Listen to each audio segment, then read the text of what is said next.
하나님께서 주시는 말씀, 오늘 신약성경 누가복음 13장 6절에서 9절까지 말씀입니다. 누가복음 13장 6절에서 9절까지 말씀입니다. 신약성경 117페이지쯤에 있습니다. 이에 비유로 말씀하시되 한 사람이 포도원에 무화과나무를 심은 것이 있더니 와서 그 열매를 구하였으나 얻지 못한지라. 그래서 이 무화과 나무에서 열매를 구하되 얻지 못하니 찍어 버리라. 어찌 땅만 버리게 하겠느냐. 대답하여 이르되 주인이여 금년에도 그대로 두소서. 내가 두릅하고 거름을 주리니 이후에 만일 열매가 열면 좋거니와 그렇지 않으면 찍어 버리소서 하였다 하시니라. 아멘. 한 부자가 있었습니다. 부자는 자기 땅에 무화과 나무를 심고 관리인을 따로 두었습니다. 그런데 무화과 나무를 심은 지 3년이 지났는데 나무가 열매를 맺지 않았습니다. 주인은 아무 쓸모도 없는 무화과 나무를 찍어서 없애버리려 했습니다. 그때 나무를 돌보던 관리인이 주인을 만류했습니다. 관리인은 주인에게 말했죠. 주인이여 그대로 두소서. 내가 두릅하고 거름을 주리니 그래도 열매가 없으면 그때 찍어버리소서. 오늘 우리가 읽은 본문에 기록된 이 이야기는 예수님이 직접 하셨던 말씀이지만 실제 있었던 일은 아닌 비유입니다. 비유란 현실의 문제를 빗대어서 표현한 가상의 이야기죠. 예수님은 이 소설 같은 이야기를 통해서 무엇인가 현실의 문제를 간접적으로 사람들에게 전하고 어떤 메시지를 간접적으로 선포하고 싶으셨던 것입니다. 그렇다면 예수님께서 이 비유를 말씀하신 이유, 즉 오늘 우리가 읽은 이 비유를 통해서 예수님이 정말 하시고 싶은 메시지는 무엇이었을까요? 비유에 등장하는 인물은 두 사람입니다. 주인, 관리인, 그리고 사람은 아니지만 중요한 소재로 무화과 나무가 등장하죠. 주인은 누구를 가리킬까요? 온 세상의 주인이신 우리 하나님이십니다. 그렇다면 관리인은 누굴까요? 관리인은 주인을 위해서 실제로 해야 할 일을 했던 사람이죠. 열매 없는 무화과 나무마저도 아껴주었고 어떻게 해서든 그 나무를 살리려고 했던 그런 캐릭터입니다. 주인이신 하나님께서 세상에 심으신 우리를 위해 십자가에 달리셨던 예수님을 관리인이라고 할 수 있겠습니다. 마지막으로 열매 맺지 못하는 무화과 나무는 하나님이 원하시는 열매를 아직은 맺지 못했지만 마지막 심판의 때까지 최종적인 판단은 유보되어 있는 우리들이라고 할 수 있습니다. 결국 비유가 얘기하는 것은 이것입니다. 주인인 하나님께서 보시기에 열매 맺지 못하는 우리 모습이 만족스럽지는 못하다. 그러나 관리인인 예수 그리스도가 우리를 위해 죽으신 덕분에 우리에게는 열매 맺을 기회가 다시 한번 주어졌고 하나님은 그런 우리를 위해 마지막 심판을 미루셨다.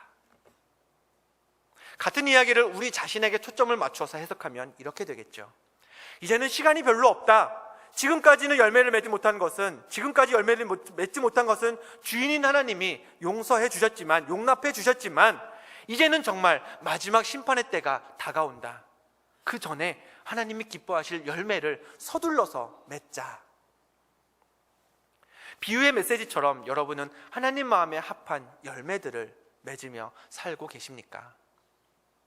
혹시 이런 생각은 안 해보셨는지요? 마지막 때가 이르기 전에 세상에서 열매 맺는 그리스도인이 되어야 하는 건 맞는 얘기고 알겠는데 우리가 맺어야 할 열매가 도대체 뭘까? 열매가 구체적으로 뭔지를 알아야 열매를 맺을 텐데 뭐가 하나님이 좋아하실 열매고 또 그 열매를 맺기 위해 우리가 무엇을 해야 할까?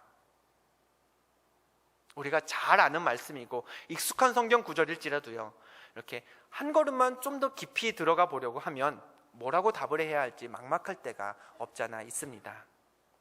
말씀을 계속 들어야 하고 또 공부해야 하는 이유가 바로 그 때문이지요. 오늘 이 예배를 통해서도 우리가 기도하거나 대화할 때 습관처럼 말했던 그 열매가 무엇인지, 또 그 열매를 맺기 위해서 무엇을 해야 하는지 분명하게 알게 되시기를 바랍니다. 특별히 오늘 헌신 예배 드리시는 1교구 여선교회 성도님들, 우리가 삶에서 맺어야 할 열매가 무엇인지 꼭 기억하시고 오늘 예배 이후의 삶이 구체적인 열매를 맺을 수 있는 그런 하나님께 칭찬받는 헌신의 주인공 되시기를 부탁드립니다. 열매가 무엇인지 알기 위해 오늘 우리가 읽은 본문 바로 앞에 있는 누가복음 13장 1절에서 5절까지 말씀을 한번 주목해 보겠습니다. 조금 전에 우리가 살펴봤던 6절에서 9절 말씀은요, 예수님께서 말씀하신 비유, 곧 가상의 스토리였지만 그에 앞선 1절에서 5절까지는 예수님과 사람들 사이에 있었던 실제 대화의 기록입니다.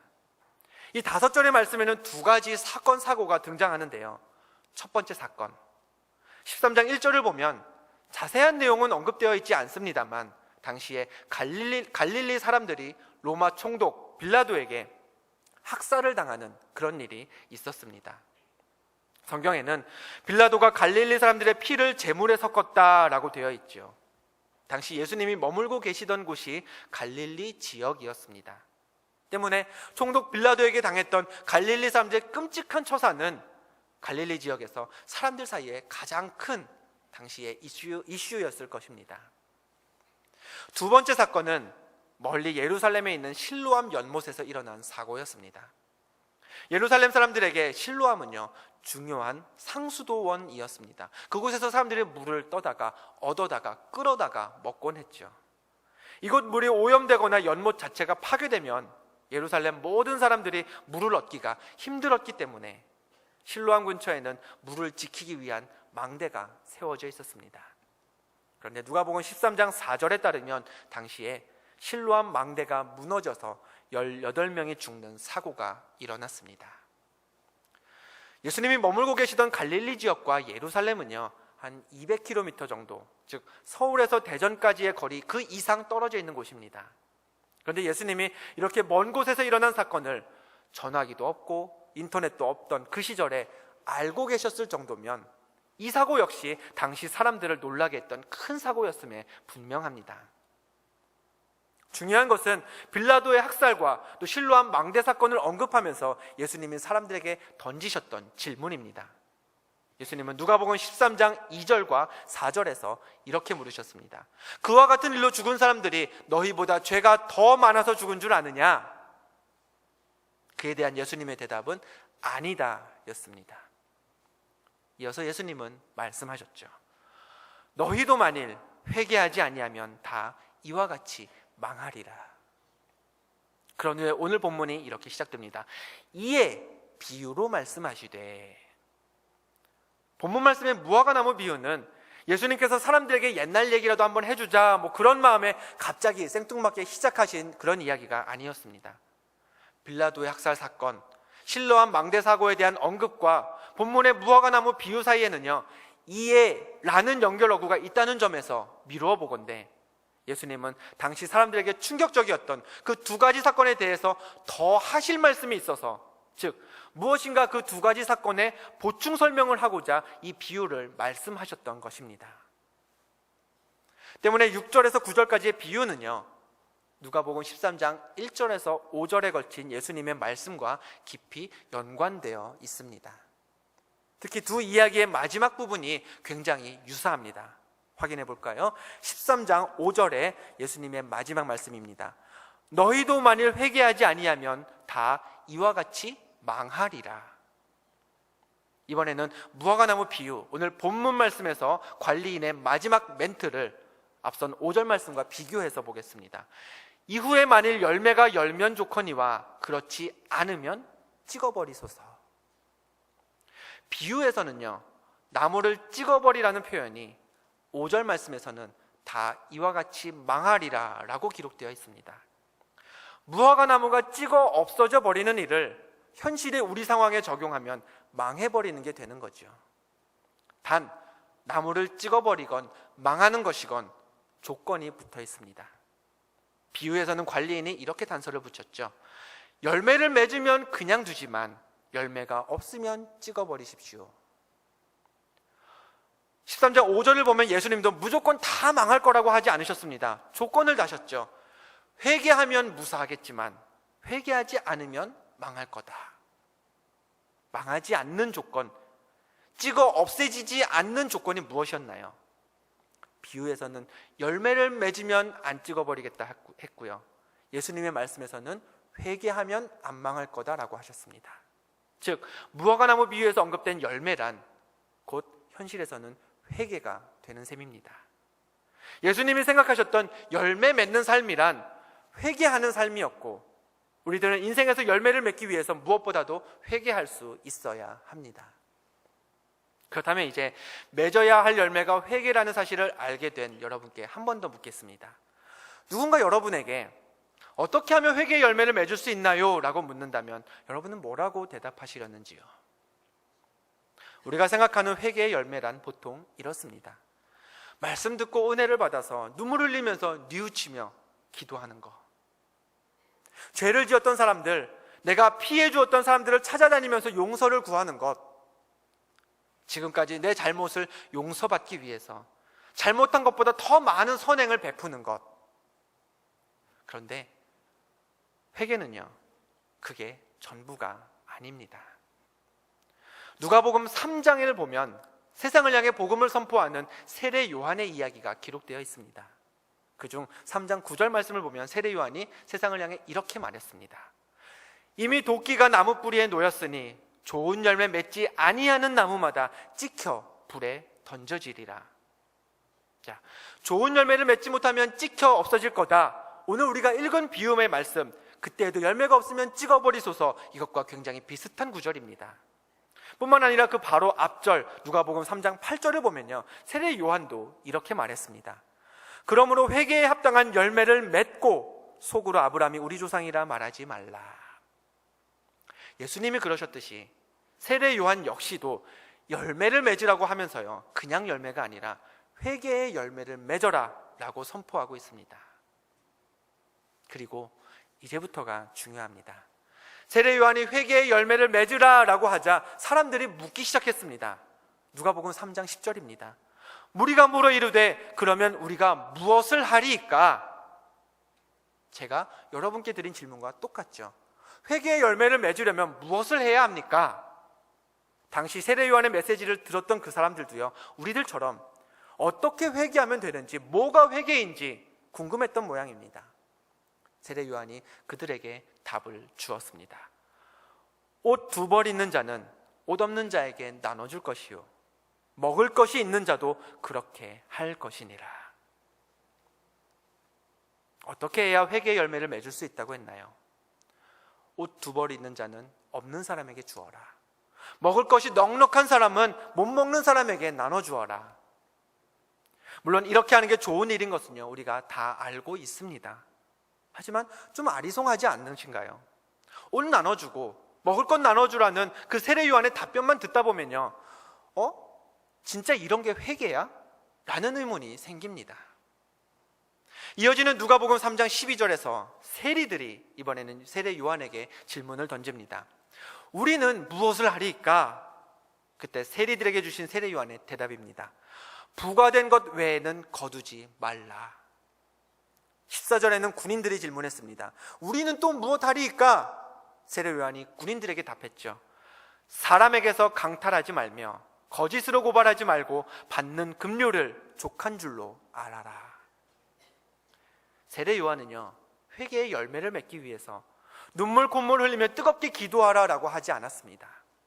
금식 기도를 요구하지도 않았고요, 심지어는 우리가 회개의 가장 핵심이라고 여기는 뉘우침이나 용서에 대해서도 한마디 언급하지 않았습니다. 대신 세례 요한의 요점은 이것이었습니다. 본래의 자리로 돌아가고 원래의 자리에 돌려놓아라. 세리는 세리로서 원래 해야 되는 일, 그 이상은 하지 말아라. 군인은 군인으로서 본래 해야 하는 일만 하고 자기 직업, 신분을 무기 삼아서 내가 더 가지려고 다른 사람에게 피해 주지 말아라. 나한테 옷이 많다? 그럼 그 옷의 본래 자리가 어디겠느냐? 없는 사람에게 가야 하지 않겠느냐? 내 배가 불러서 남은 음식물을 버린다면 그 음식물의 본래 자리는 쓰레기통이 아니라 먹지 못하는 사람이다. 그러니 필요 이상 먹을 것을 갖고 있는 사람은 본래의 자리로 먹지 못하는 사람에게로 보내라. 세례 요한이 가르친 바에 따르면 세리가 본래의 직무에만 충실한 것, 이게 세리의 회개입니다. 군인에게는 군인 본래의 역할만 하는 게 군인의 회개고요, 본래의 내 필요, 그 이상의 소유가 있다면 부족한 사람에게로 돌려보내는 게 우리가 해야 할 회개인 것입니다. 회개가 정말 이런 것이었나 하는 생각 아직도 드시나요? 예, 회개는 이런 겁니다. 이런 회개가 예수님이 기뻐하시는 진짜 회개라는 사실을 입증할 회개의 모범이요, 성경에도 기록되어 있습니다. 우리가 잘 아는 삭개오입니다. 삭개오의 직업은 세리였죠. 예수님 시대의 세리는 모든 사람들이 싫어하고 미워하는 대상 1호였습니다. 왜 그랬을까요? 자기 뱃속 채우기 위해서 본래 거둬야 하는 세금보다 사람들에게 더 거두었기 때문입니다. 로마 정부에서 이 세리에게 아무개에게 가서 100을 받아오시오라고 명령이 떨어지면 세리들은 그 개인을 찾아가서 100이 아니라 150쯤은 거두었습니다. 그런 후에 100만 로마로 넘기고 50은 자기 주머니에 챙겼죠. 이런 이유로 사람들에게 욕을 먹던 세리 삭개오가 예수님이 오신다라는 소식을 듣고 나무 위에까지 올라갔습니다. 예수님은 그런 삭개오를 보면서 너희 집으로 같이 가자라고 하셨죠. 집에서 예수님을 모시게 된 삭개오가 말했습니다. 예수님, 내 소유의 절반을 가난한 자들에게 주겠습니다. 만약 누군가 속여서 빼앗은 게 있다면 4배로 갚겠습니다. 그러자 예수님이 말씀하셨습니다. 오늘 구원이 이 집에 이르렀으니 이 사람도 아브라함의 자손이로다. 구원이 뭔가요? 예수님이 내 죄를 대신해서 십자가에 못 박히심을 믿는 것입니다. 예수님이 하나님의 아들이시다라는 사실을 믿어서 천국에 갈 확신을 얻는 게 우리가 아는 구원입니다. 그런데 보십시오. 삭개오가 그런 믿음을 보였나요? 아닙니다. 삭개오는 베드로처럼 주는 그리스도시요 살아계신 하나님의 아들입니다 라고 하지 않았습니다. 예수님을 향해서 주여 내가 죄인입니다, 나를 용서해 주십시오 라고도 하지 않았습니다. 즉 삭개오는 구원을 위한 멋진 신앙 고백도 명백한 참회도 하지 않았지만 예수님은 삭개오를 향해서 오늘 구원이 이 집에 이르렀다, 너 삭개오도 구원받았다 라고 선언하셨습니다. 어떻게 이게 가능할까요? 삭개오는 세리라는 자리를 이용해서 얻은 그 자신의 재산의 절반을 가난한 사람들에게 돌려주겠다라고 선언했기 때문입니다. 자기가 취해선 안 되는 것들을 부정하게 취했다라면 취한 것 이상으로 원래의 자리에 돌려놓겠다라고 선언했기 때문입니다. 예수님은 모든 것을 본연의 자리로 회복시키겠다는 그 삭개오의 고백을 회개로 인정하셨던 것이죠. 그리고 그가 구원받았다라고 선포해 주셨습니다. 회개는요, 단순한 뉘우침이 아닙니다. 눈물을 흘리며 참여하는 마음이 회개의 전부가 아닌 것이죠. 회개는요, 행동입니다. 빼앗은 게 있다면 돌려주시기 바랍니다. 욕심 때문에 잘못 취한 게 있다면 나누시기 바랍니다. 나보다 더 간절하게 필요로 하는 이들이 있는데 내가 쌓아두고 챙겨둔 것들이 있다면 그것이 물건이든 음식이든 좋은 자리이든 돈이든 원래 가야 할 그곳으로, 있어야 할 사람에게로 돌려보내시기 바랍니다. 세례 요한은 어떻게 하면 회개의 열매를 맺을 수 있습니까? 라는 질문에 모든 것을 본래의 자리로, 원래의 이치대로 회복시켜라 라고 가르쳤습니다. 내게 필요한 것만큼만 누리고 그 이상의 것들은 내 것이 아닌 것을 깨달으라 라고 말했죠. 그리고 그 가르친 대로 행했던 삭개오는 멋진 신앙의 고백 한마디 할 줄 몰랐지만 구원을 선포받았습니다. 반면에 예수님 시대의 수많은 바리새인들은 어땠습니까? 수시로 금식하고 끔찍할 정도로 자신의 정결함을 지키고 죄 없음을 드러내려고 했지만 그러나 그들의 회개는 예수님께 인정받지 못했습니다. 늘 회개하면서도 예수님께 비판만 받았던 그런 바리새인이 아니라 신앙의 고백이 무엇인지조차 몰랐었더라도 올바른 행동, 올바른 그 결심 하나로 구원을 선포받았던 삭개오처럼 우리가 예수님께 인정받고 열매를 맺을 수 있었으면 좋겠습니다. 입술과 마음의 회개로 그치는 게 아니라 하나님 주신 모든 것을 본래의 자리에 돌려놓을 줄 아는 그런 담대한 행동의 주인공 되시기를 부탁드립니다. 어린이날을 앞두고 있던 지난 5월 초에 한 TV 프로그램에서 요즘 어린이들이 꿈꾸고 있는 장래 희망 직업들을 이야기를 했습니다. 소개했습니다. 아이들에게 가장 인기가 높은 직업 3가지, 대통령, 의사, 판사는 이 시대는 아니었습니다. 뭐였을까요? 운동선수, 연예인, 교사였습니다. 운동선수나 연예인은 아이들 보기에 멋있어 보이는, 또 자기가 하고 싶은 것을 그 사람들은 실컷 해 보이니까 어린아이들 입장에서는 나도 저렇게 돼야지 하고 생각할 수 있는 그런 직업인 것 같습니다. 또 교사, 하루 중 많은 시간을 학교에서 또 유치원에서 보내는 어린이들에게 가장 많이 노출되고 어린이들이 가장 많이 접하게 되는 직업이죠. 알고 있는 직업의 수 자체가 많지 않을 우리 어린이들이 나도 우리 선생님처럼 교사가 되어야겠다 생각하는 것 또한 이상한 일은 아닌 것 같습니다. 재미있는 것은요, 방송에서 소개되었던 그 외의 답변들입니다. 어린이들 사이에서 제법 높은 순위를 차지한 직업 중에는 이런 답변도 있었습니다. 정규직.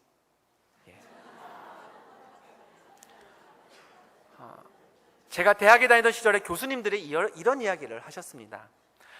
당신들이 우리 같은 학생이었을 때는 대학을 졸업한 후에 직장을 구하기가 지금처럼 어렵지는 않았다.